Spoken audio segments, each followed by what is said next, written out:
Welcome, ladies and gentlemen. Welcome to this week's edition of 21 Wire Live. I'm your host, Patrick Henningsen. It's great to have you all with us. We've got a special broadcast today, and a big hello to everybody. I haven't broadcast this program midweek live in a very long time, but we have a very special occasion.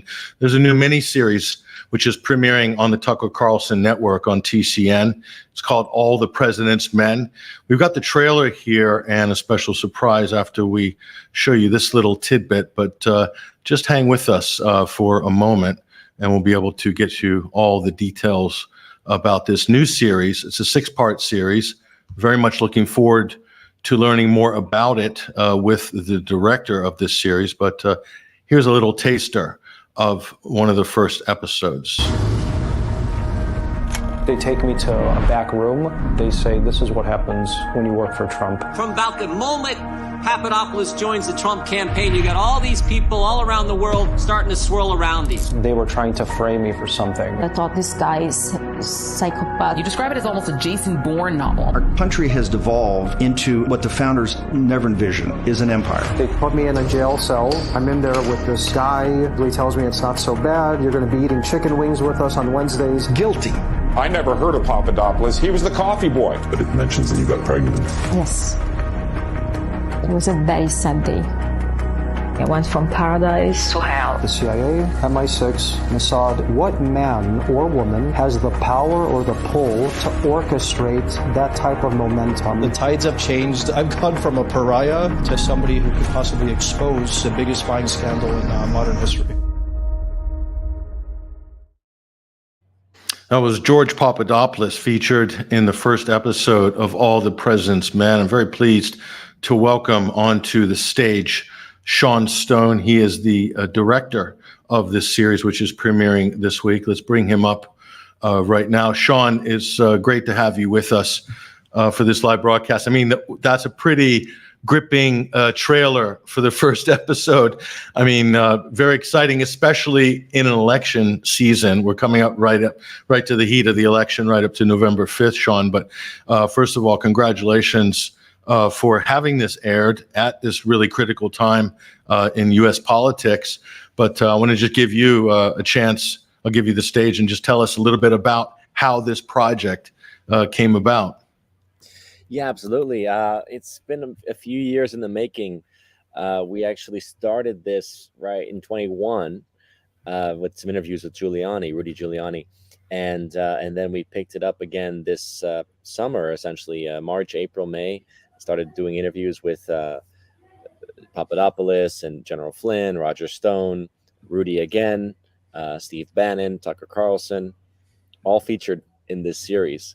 And the story came to me from Igor Lopatynak, who directed Ukraine on Fire, the very important documentary that my dad produced with him about the Maidan coup and the U.S.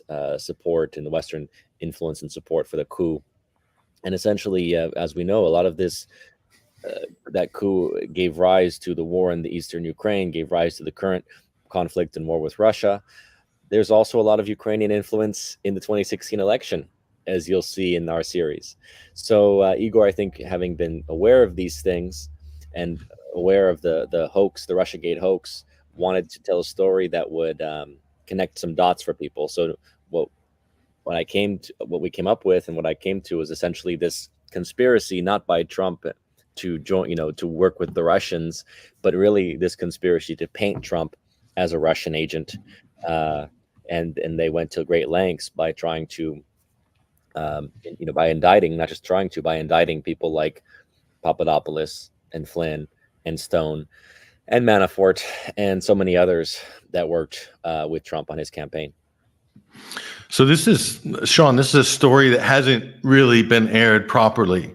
This is a story that hasn't had an opportunity to be aired properly in the mainstream media. We've just had it. In fact, the whole kind of Russiagate hoax, if you will, and I think at this point we can call it a hoax, but a lot of this stuff has been debunked through the sort of collapse of the Mueller investigation and a lot of revelations that have come out since then. But the mainstream media hasn't made it official, hasn't hasn't become part of the living memory in the mind of the American psyche.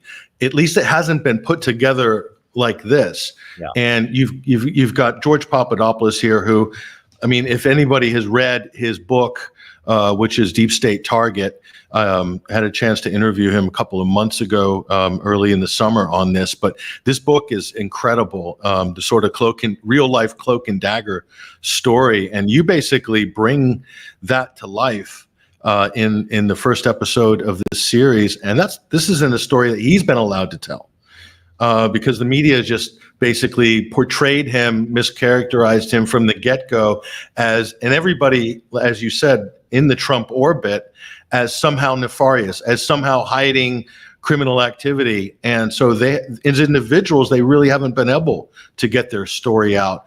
And so, coming into the election right now in less than 2 weeks, what kind of an impact do you think this will make? And what does this do in terms of redressing the sort of imbalance in this narrative? Yeah, well, let's see, we got a number of things to address. So I think that people have woken up. We've seen it. I really credit the Trump presidency with doing a few things. One of the main things was helping to wake people up to a system of power that you could say operates through the military industrial complex, if you want to call it that, a deep state permanent bureaucracy in Washington and their allies in within the corporate sector, within Silicon Valley, within the media, right?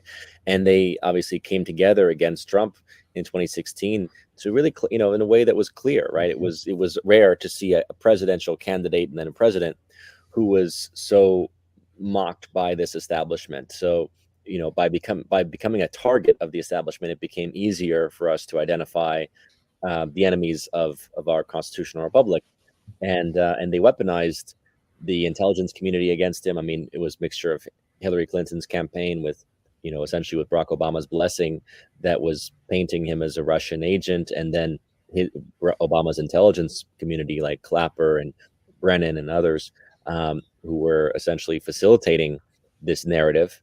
Not only in the first place by allowing this story to perpetuate, and obviously even going out there and collecting evidence to try to present the story, with Papadopoulos, for example, meeting the Australian diplomat Downer, and that setup, along with others who spied on Papadopoulos when he was on the Trump campaign, that setup had to go through the intelligence community. It had to go through a counterintelligence investigation. The FBI was working with the CIA and others on these operations. You see, so this story that we're getting to in our series helps to unravel, in a sense, the hydra of the intel community, of the DOJ and other operatives, of the military-industrial complex. Why they went after Trump? Because fundamentally he was against the permanent wars. Right, he was questioning the NATO alliance, saying this doesn't make sense, not even morally, but more financially. And he was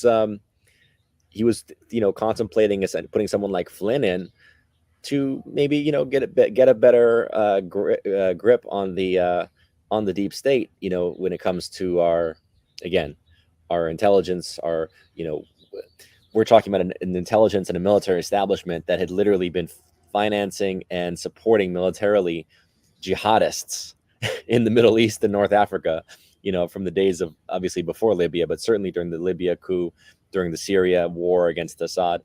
So people like Flynn were aware of this. He had to be ousted as Trump's national security advisor. So he was another target of the deep state.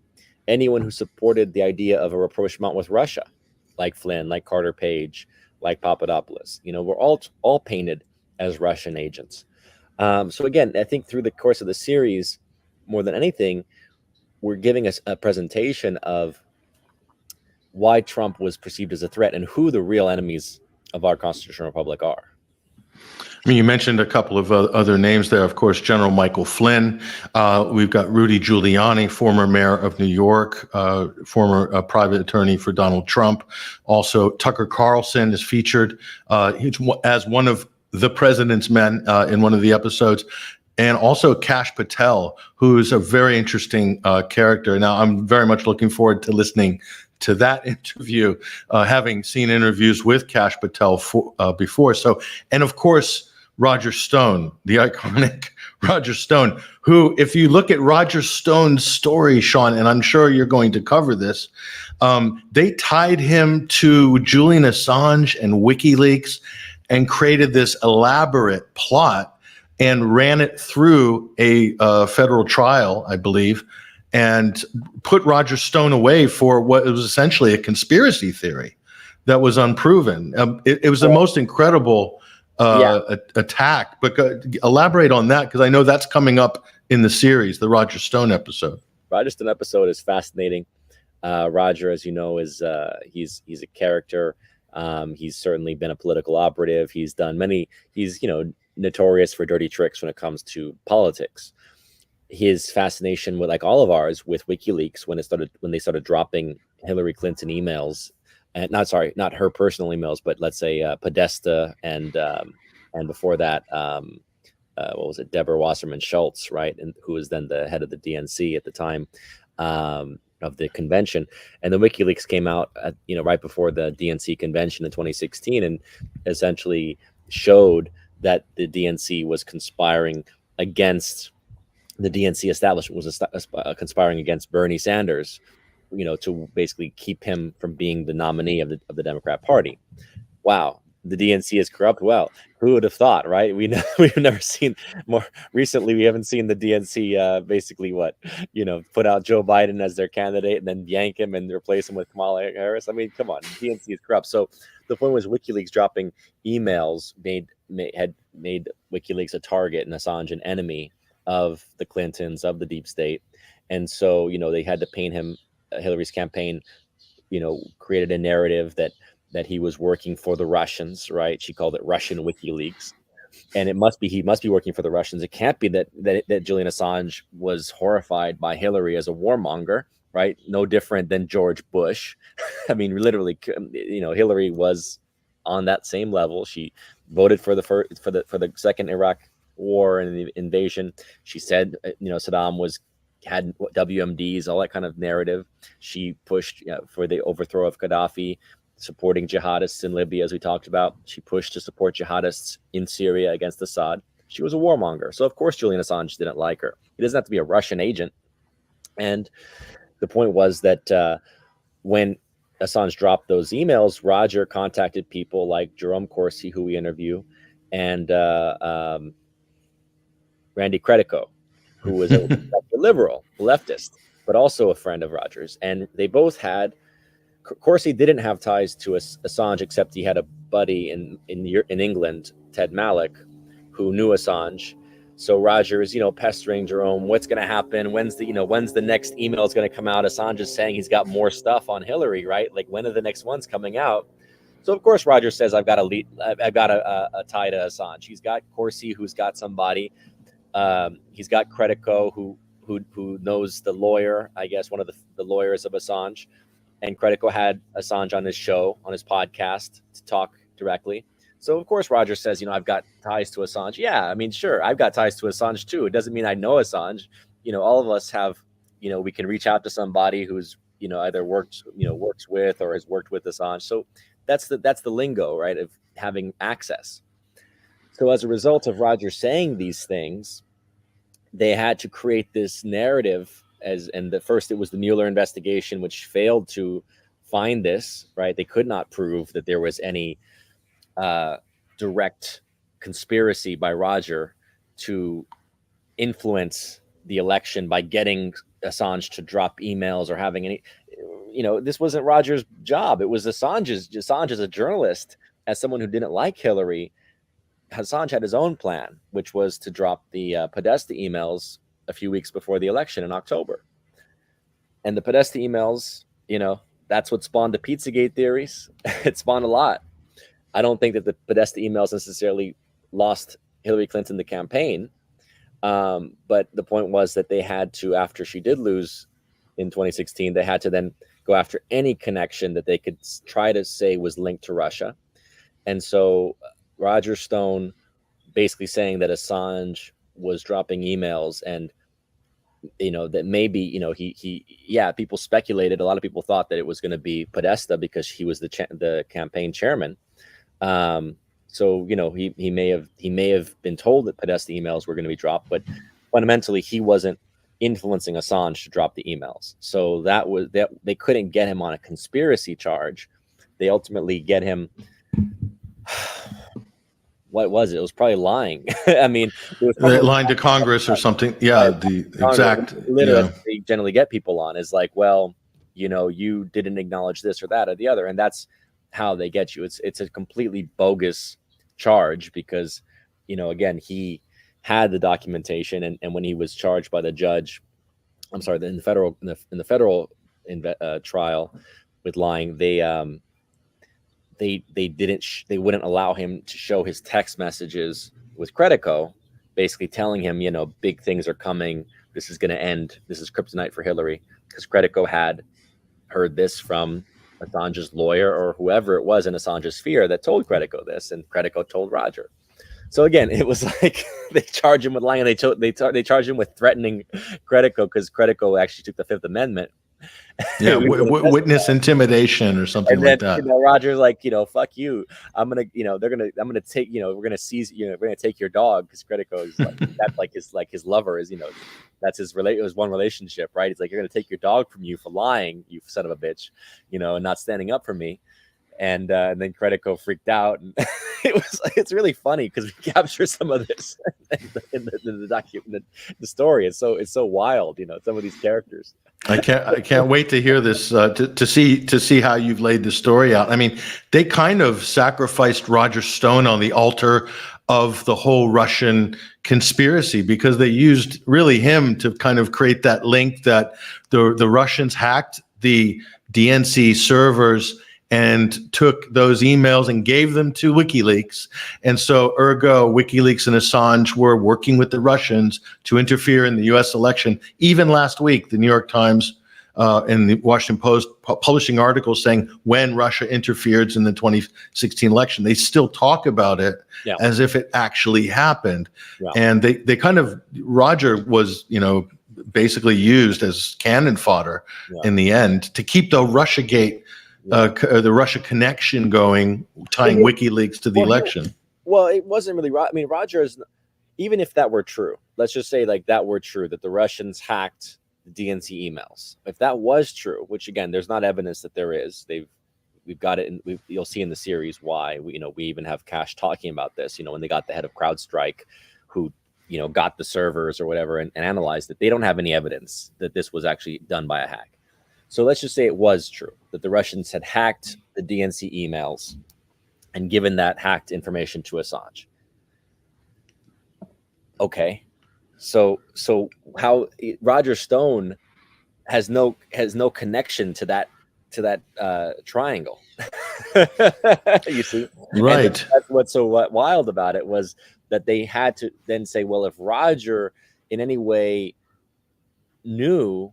Okay, well, he knows, but what is everyone knew that Assange had hacked or stolen emails? That doesn't give Roger any particular position to then affect the election, right? I mean, if Roger Stone had the emails, okay, now he's a conspirator. So this whole thing was really just insinuation, and that's how so much of the Russiagate story survived for 2 to 3 years, all the way through the Ukraine, all the way to the present, where people still say, Trump is a Putin asset. It has to survive by insinuation. It has to survive by the smoke that you can generate, right? So you basically say, oh, there's a fire and it's creating so much smoke that we're going to basically say everyone involved, must be part of the original fire. Well, no, that doesn't correlate. Just because there's a fire doesn't mean that everyone who's surrounding was involved in creating that fire. And that's what they did with Russiagate. They kept saying there's so much smoke here that it must be something. There's so many Russians that Papadopoulos seems to have come across at some point that he must be working with the Russians. That's nonsense. It's like saying, well, yeah, I met this guy.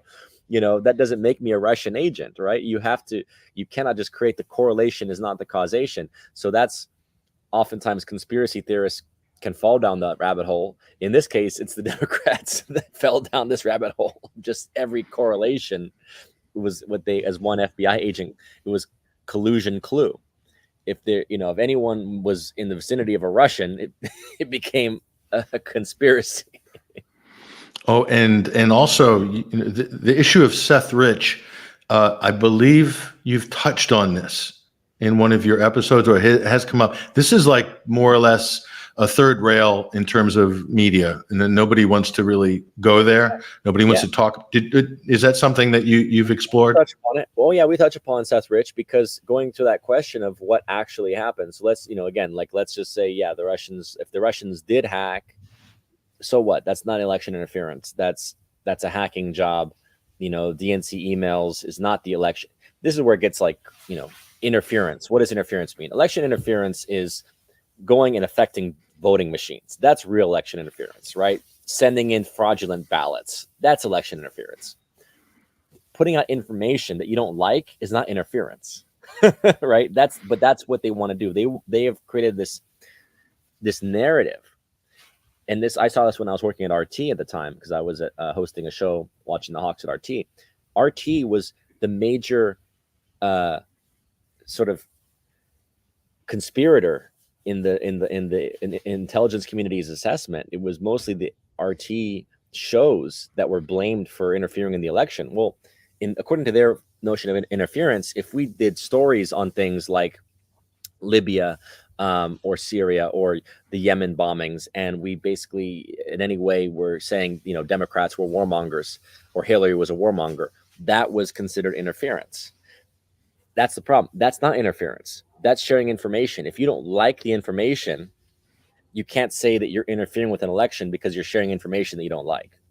So the whole Russia hacking the DNC and the DNC emails making Hillary look bad, I'm sorry, that's not interference. That's just information that you don't like. Now, the Russians actually hacking, we don't have evidence of Russian hacking. We have a lot of indications that someone actually downloaded, as Bill Binney, who was the former NSA guy, who was a whistleblower, who has been very outspoken over the years about the abuses of spying and things like this that have been done by the NSA. He and others looked at it and said, well, actually, it looks mostly like the DNC hack was actually a download of the email. So it was more like a theft of the emails. That would have been done by someone like Seth Rich, who dies mysteriously. He's murdered. And no one, we don't have video evidence of what happened in the last hours before he dies. We say he's at a bar, but the bar closes at like 2:00, and he doesn't get killed till like, I think 4 or 5 in the morning, somewhere between 4 and 5 in the morning. It's he's obviously working for the DNC in that sector, right? In that in the department, essentially, where he's a tech guy, so he could very easily have been the one who downloaded these things. And Julian Assange mentions his name, and Craig Murray, who is the British ambassador who claims to have been the one who picked up the files that became the DNC emails.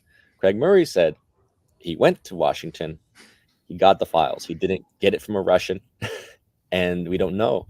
So I think it would be amazing if Julian Assange now, if he's out, would say publicly, Seth Rich was the guy. It'd be amazing. I don't know if he ever will, but certainly he did say publicly that Seth Rich's murder was troubling, and they want more information about what happened to him.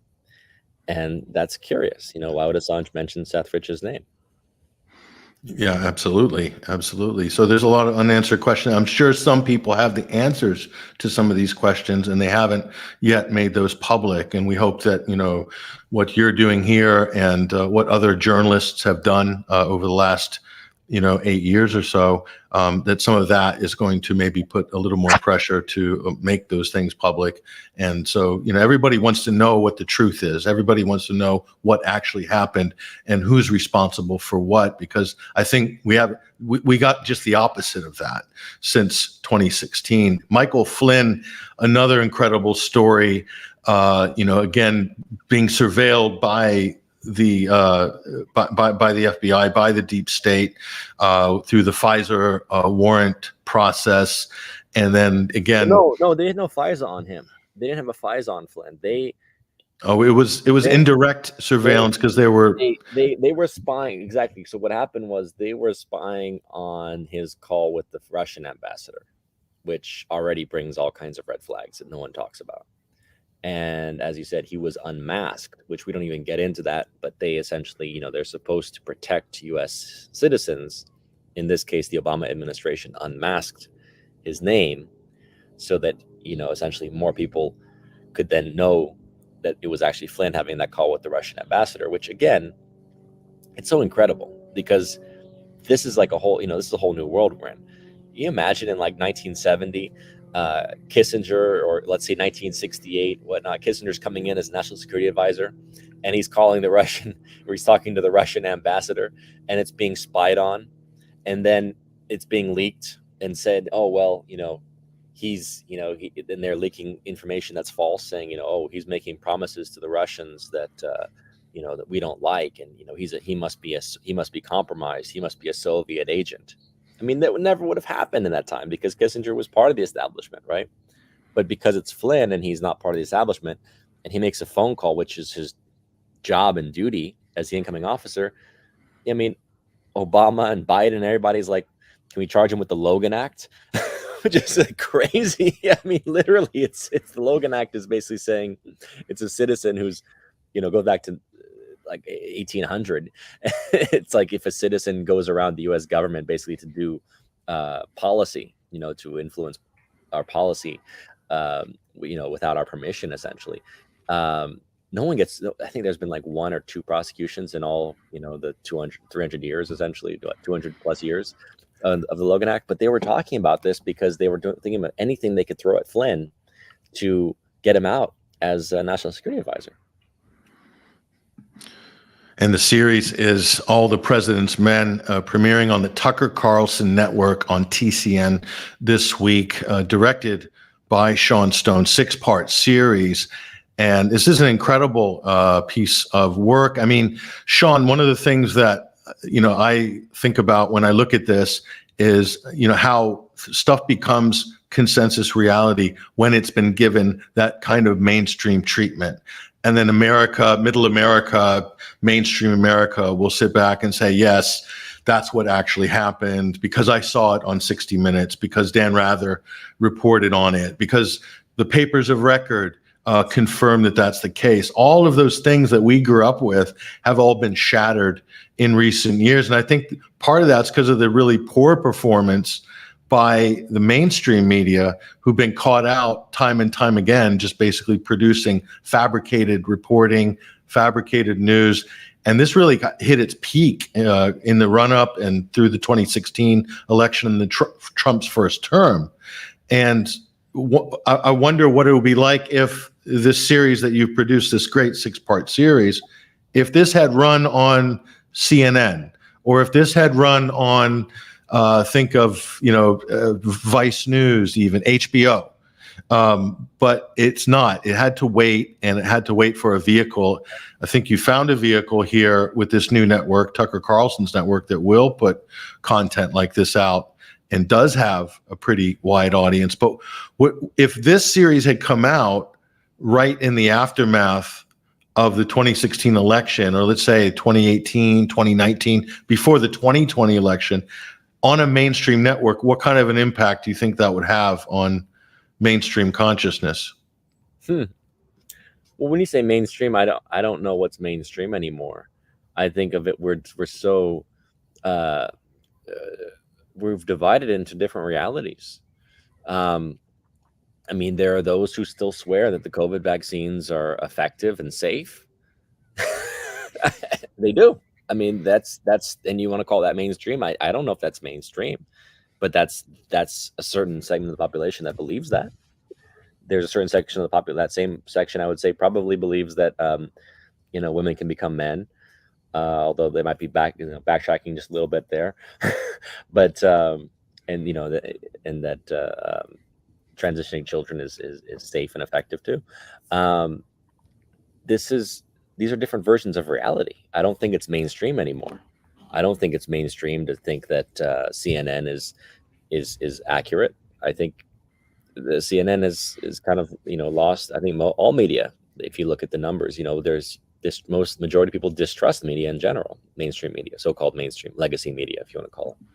So I don't think about mainstream anymore. I think there's just different interpretations of reality and different approaches to evidence. Those who, will, again, as just go to the vaccine issue, will sit there and go, well, this doctor has presented why it's safe and effective, and I believe this doctor. And you're like, yeah, okay, well, I know all these people that have, died suddenly or seen their health decline, so it's like, what do you believe? Do you believe your common sense? Do you believe things that, like, again, just make sense? Or do you believe what you're told? And I think those are the major two interpretations of reality at this point is, if you just assess what's going on in the reality, and you go, wow, yeah, Trump is Hitler for sure. Look at this guy. He's so dangerous. He's going to destroy democracy. Or you go, I don't know. For the party that's calling him Hitler, they've been doing a lot of things in the last in the last years that make them look more like authoritarians, and they're pretty radical with their beliefs. So, which version of reality do you want to believe? Well, bearing that in mind, Sean, how the whole Russiagate story, the whole sort of the buildup of it, and how deeply it penetrated the American consciousness, the narrative that was all pervasive from 2016 forward. How important, how deeply ingrained is that in the American psyche? And is that, would the United States under Joe Biden be able to prosecute the proxy war against Russia in Ukraine from that we've seen in 2022, record-breaking arms and aid provided to Ukraine, hitting targets within Russia, a whole new level of escalation? There's not a lot of pushback, especially from half the country, at least, on that.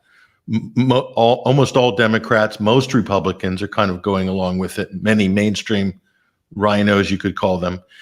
But how important did Russiagate sort of prep the mind for that? Because would this be possible without Russiagate?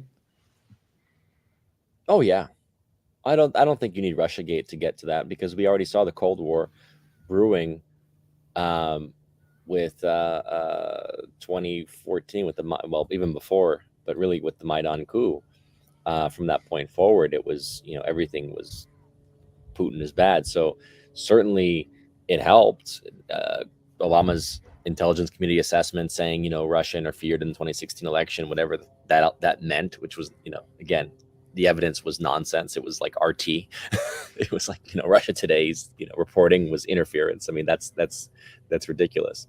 So they set it up certainly with the fear of Russia, but I don't think that I don't think the American people support the Ukraine war. I mean, that's what you're telling me is, yeah, well, the Congress does. Of course, the establishment wants endless war. Of course, they're going to vote for war. When have we not voted for a war? When's the last time you saw Congress not vote to send money and arms to war? It's like, come on, this is what we live on. This is bread and butter for the DC establishment. It's those districts, which are 4 or 5 of the richest counties in the country, are all around DC for a reason, right? I mean, it's a huge business between surveillance, between mercenaries, private military organizations, between, military arms and armaments. I mean, come on, it's like, who's going to say no? But when if you ask the American people, like, hey, are you okay with $200 billion going to Ukraine? I don't think most people would at this point. I think that, or it'll be split, Democrat, Republican.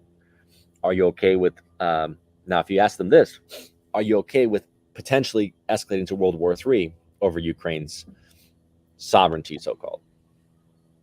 That might be a different answer. Yeah, I do agree with you on that. If you look at almost every election going back, I don't know how many terms, whichever president ran on the kind of non-interventionist ticket tends to win, from George W. Bush to Barack Obama to Donald Trump, all victorious. And Joe Biden's probably the exception to the rule on that.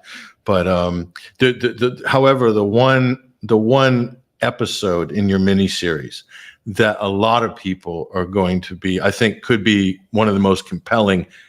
Tell me if you agree or not. But Steve Bannon. I mean, it's my understanding that you filmed those interviews, I think, right before he was, being dragged into to do a prison sentence, or just before he's in car. So very dramatic.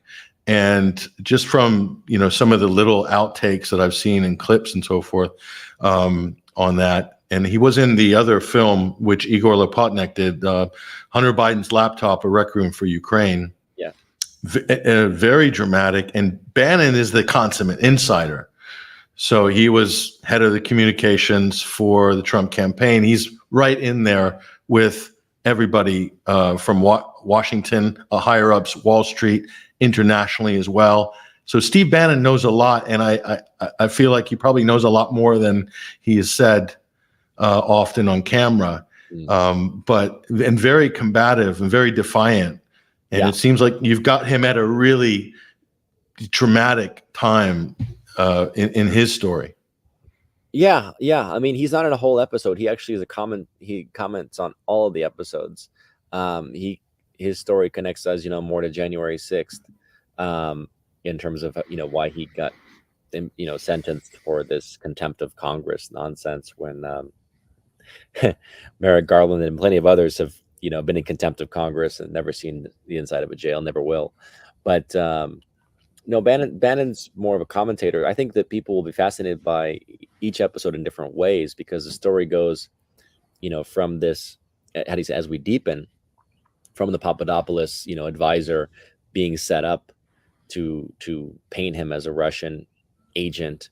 Then you've got the Roger Stone, who's, again, they try to paint him as an intermediary to Assange, who's effectively influencing Assange to drop the emails, and essentially they can't get anything like that because it's not true. And then then we get to the level of Flynn, right, who is more of the insider, who is taken down because his mentality is not in keeping with the rest of the generals in the military-industrial complex, who just want, we're just going to sell war and make money on war. And so he's taken out for that. And then Kash Patel and Carter Page. Carter Page was the FISA guy, right? You talk about the FISA. That was what they got the FISA on him, as an agent of a foreign power nonsense. And the whole story that he was making billions of dollars on Rosneft, this energy company, that he was going to make billions of dollars for getting Trump to drop sanctions. I mean, so the Kash Patel episode's great because it really exposes this, the Steele dossier story, right? Which the whole other, again, it's like there's so many different, it's like difficult to explain the conspiracy without saying that it's many tentacles that are all at work, right, to spread this narrative of, it must be true because you've got Papadopoulos over here, and you've got, Steele dossier, and you've got Flynn. It smells like Russia, right? But so we get all that, and then we get to Giuliani's episode, which is about Ukraine and how corrupt the Bidens are in Ukraine, and then that leads, essentially, they denied the Hunter Biden laptop, as we know. 2020 election, huge problems. Nothing makes sense. Trump wins on the election night, and then they basically take as many days as they need to count as many votes as they need to win. and Giuliani's been destroyed as a result of taking that case. And then you've got the sixth episode, which is Tucker and the media, and a much bigger story of how Tucker transformed from being sort of more of a towing the conservative line to questioning the Iraq War, questioning the narrative established, the media narratives, and then ultimately questioning January 6th, which is also a story that doesn't add up to what was told to us at the time. Just the same way the 2020 election doesn't add up. So we don't have all the answers, but we present the evidence that hopefully people will say, yeah, there's a reason that people were riled up by what happened with the 2020 election. And there's also every indication that it was, there was provocation and instigation to essentially make paint this narrative of Trump as this dangerous insurrectionist, when really Trump had nothing to do with what happened, and was as Cash and others clarify, and others was the chief of Capitol Police have talked about. It's like there was every approval by the president to have security and National Guard there, and it was Pelosi and company who declined it. So again, it's just, we want to get this across to say that there has been a consistent narrative painted about Trump that's false since 2016. And, you can extrapolate from there as an audience, right? If those narratives are false, just imagine, why and what they're pushing now is probably false as well. And has the same motivation, which is they're so terrified that Trump will change their system, will actually drain their swamp, will not commit to these endless wars that feed this beast, essentially, of $35 trillion of debt that we're now at pawn, and just the endless spending, the endless waste, the endless inefficiency, the endless, you name it, chaos that gets created by this system. Yeah, I mean, Giuliani was dispatched to go to Ukraine and to do some investigations, depositions. Everything that he said at the time got completely mauled by the mainstream media at the time. Everything since, including a recent court case in Austria, and everyone in Ukraine who investigated Biden corruption, official investigations, basically everything Rudy said at the time has turned out to be 100% accurate. Yeah. And it's almost as if, Sean, that Biden was put into the White House. He was selected to keep all the skeletons in the basement from the Obama administration. It basically to keep control of that, because with this Ukraine corruption story, it was so deep and so wide, it would destroy the legacy of 8 years of Barack Obama. And it seemed like Joe Biden was like the mafia don that had to be sort of in charge at that time. Otherwise, if anyone did any real official investigation, in 2017, 2018, 2020, 2021, that might drastically affect our relationship with Ukraine as a country. It's what it seems like anyway. So, Trump didn't get a hold of this information until 2019, basically, right? When Rudy found this out, it was late 2018, 2019, and he had been fighting to get these whistleblowers to the U.S., and they kept getting blocked with their visas by our ambassador to Ukraine. And I think Trump recognized, obviously, he immediately got impeached for this call, to say, hey, can you look, to Zelensky, hey, can you look into these things? All of a sudden, he's now impeached. So he understood how dangerous this was. You'll see in the documentary, Ukraine, Soros is very connected in Ukraine, right? I mean, that's one of the places that he first went to in 1991, 92, after the fall of the Soviet Union. Got his NGOs in there big time. I think a big architect of the Democratic Party of today. We saw it ourselves with the transition, in 2003-4, MoveOn.org was sponsored by Soros. The whole takeover of the Democrat Party ideologically came from Soros, I believe. And he's at heart a globalist. And I don't think he's a communist. I think he's a capitalist, but he's someone he's a monopoly capitalist, right? Who, those type of guys, they want to control the system. They don't want free market capitalism. They want competition, and they'll push, agendas that can be socialistic, because there is something to kind of controlling people, controlling markets, right? Controlling jurisdictions. They've been buying DAs, right? Things like this. Various, electoral, the different boards and different like grassroots organizations that transform the states, so that they're moving these states into, ideologically, I would say, what you could call like the modern left, progressive left. But ultimately it's moving us more towards an authoritarian system than the constitutional republic that we are founded upon, right? So Soros is totally in alignment with that, and he himself is a creature, I think, of the British establishment, British intelligence. He doesn't just appear and become this major hedge fund guy without, as you know, within the British system, that doesn't happen without benefactors, without representing older money. You know, I've met some of these people that tell me, you know, that they, you know, they're the real, well, I know who they are. They are real, like, blue blood types from the, you know, from France and England, and they are the types that invest in Soros, you know. And I think that's the point, is that Soros is a front man for a lot of the European establishment and aristocracy. So yeah, this is basically the takeover of America. Now, Ukraine has been a money pit. It's been very corrupt. We've been tied to it, especially the last, you know, since 2014 time period. We've been very tied to it. BlackRock, as you know, is in there buying up, or not just buying, but holding as collateral all these resources and using it for their books. So we're now tied to the success of Ukraine in this war, because kind of like England during World War II, if, you know, for Ukraine defaults on their IMF debts and their, you know, and BlackRock's holdings and whatnot, it could be devastating, I think, to our oligarchy, our financial oligarchy. So I'm going to put you on the spot now, Sean, before we wrap this up, and I appreciate your time. Elections coming up, literally right around the corner. What do you see? How do you see this unfolding? This election, November 5th. How do you see this playing out right now? No idea. I really have no idea, because, you know, again, you're dealing with a system that will do everything possible to keep Trump out of the White House, right? And they've even said as much. You know, Biden said, you know, we'll do everything we can to make sure he's not able to take office. Jamie Raskin has said as much. There's just, you don't know what they'll do.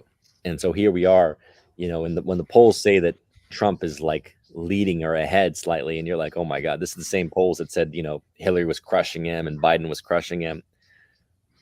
What does that really mean? You know, is Trump really actually crushing her? It's such a weird, and obviously we're all sitting here going, what's the October surprise going to be? Is it going to be against Kamala? Is it going to be some, you know, obviously they tried the Hitler, you know, they tried the Trump, you know, wants Hitler's generals. They've tried the the lady saying he groped me. Oh yeah, he groped you. Yeah, it took you 30 years to figure that out. You know, it's like, really? you could have come out during his first campaign or his second. You're waiting for the third. Oh, okay, yeah, that's really believable, right? So I don't know. I think we guys gotta pray, because all these states, these swing states, are saying it's going to take them days or weeks to count. Here we go again, right? And this time I hope we catch them red-handed. I think that's the best thing that can happen, would be catch them red-handed. I think, listen, Democrats or Republicans, everybody should be praying for a normal, non-eventful, free and fair election, with votes being counted as quickly as possible and being able to declare a winner, whoever that winner is. And I think that's what most Americans want. But a lot of Americans, Sean, and for good reason, are worried they're not going to get that. No. So our country is in a really, really strange place right now, historically. And I think you probably talk to people, Sean, who, you know, are older than yourself, your father and his generation, you know, their idea of expectations during election cycles and so forth. They've had their wild years, of course, 68. And in the past, there have been, you know, major upheavals in the country. How is this one different, though, than in the past? Than the other upheavals? Yeah. I think this is very much akin to a civil war, energetically. You know, thankfully it's not kinetic at this point, but to see such a deep division, people think this is about Trump.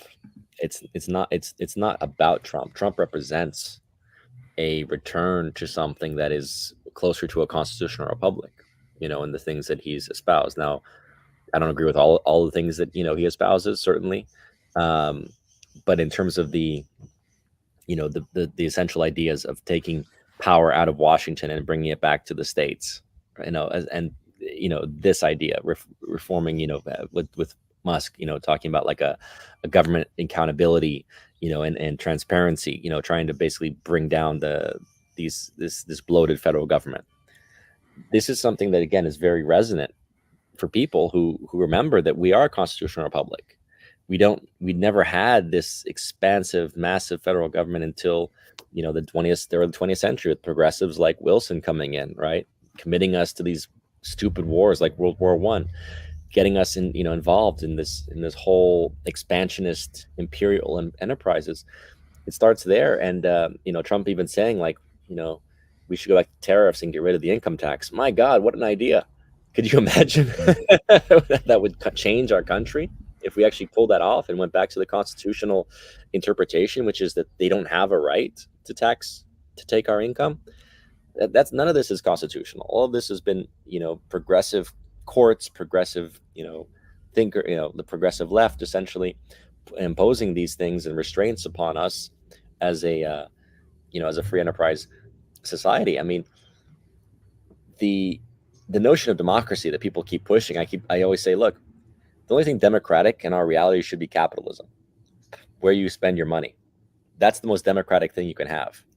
The rest is republic in terms of limitation of powers and protection of the minority, respect for the Bill of Rights, recognition that the federal government is not there to be this bloated, massive enterprise, that it really had a certain interpretation that has been, that they've expanded because of the progressive takeover of the courts, right, to bring it to every aspect of our lives. But no, it was supposed to be a limited, smaller federal government focused on protecting the border, defense, the military for defensive purposes, and some level of oversight for for interstate commerce, but not what we are now with a federal budget that's about 40% of our GDP, that's 35 trillion in debt.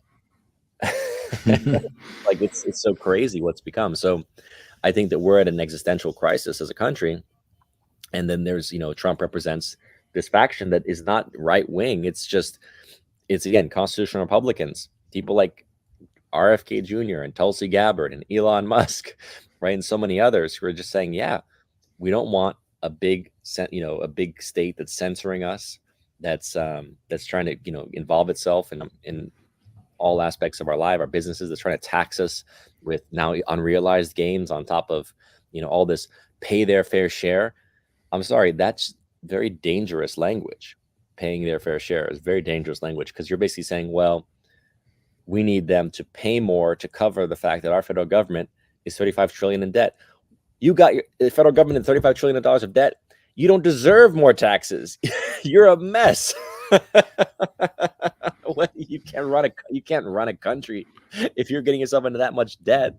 You don't deserve more taxes. Are you kidding me? It's probably gonna be 50 trillion by 2030.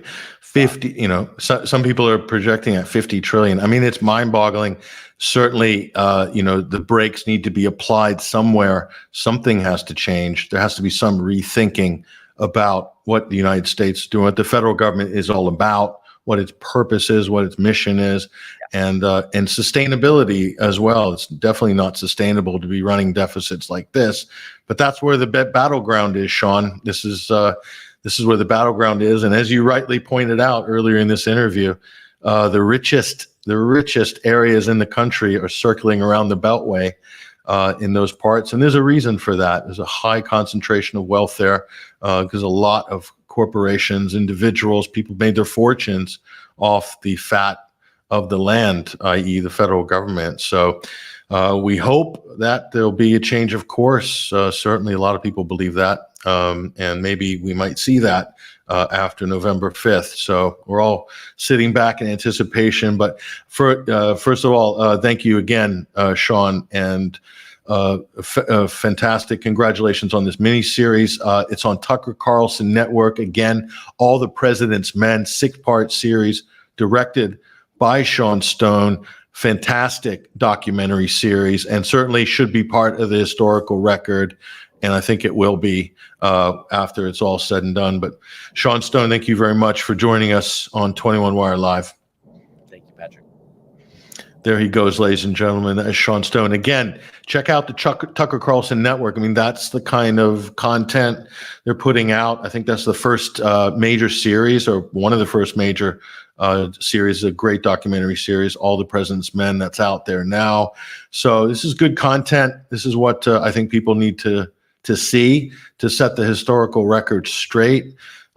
Certainly, this is what was needed a long time ago, and we're glad it's arrived right before the election. So again, check that out. And great work by Sean Stone, and great depiction of what really happened from 2016 onwards. And you'll get to hear the stories firsthand from the people who are directly involved in those incredible political dramas, a story that hasn't really been told in its entirety yet. And we've got it there all in 6 parts. So go check that out, you guys. We'll also be talking more about this. Perhaps we'll be interviewing some other people involved with the series in the coming week or so. But that's all we've got time for today. Fantastic interview with Sean Stone. I'm going to leave you guys tonight. Hello to everybody, by the way, on X, YouTube, and also on Facebook as well. And we'll put this out on Rumble later on during the beginning of the weekend, probably on Saturday. So you can check us out there if you're watching Rumble as well. But I'm your host, Patrick Henningsen. It's been fantastic. Thank you, guys. I haven't seen a lot of you guys in a while. And hello to everybody in the 21st Century Wire chat room. We'll see you guys later. Take care. All the best.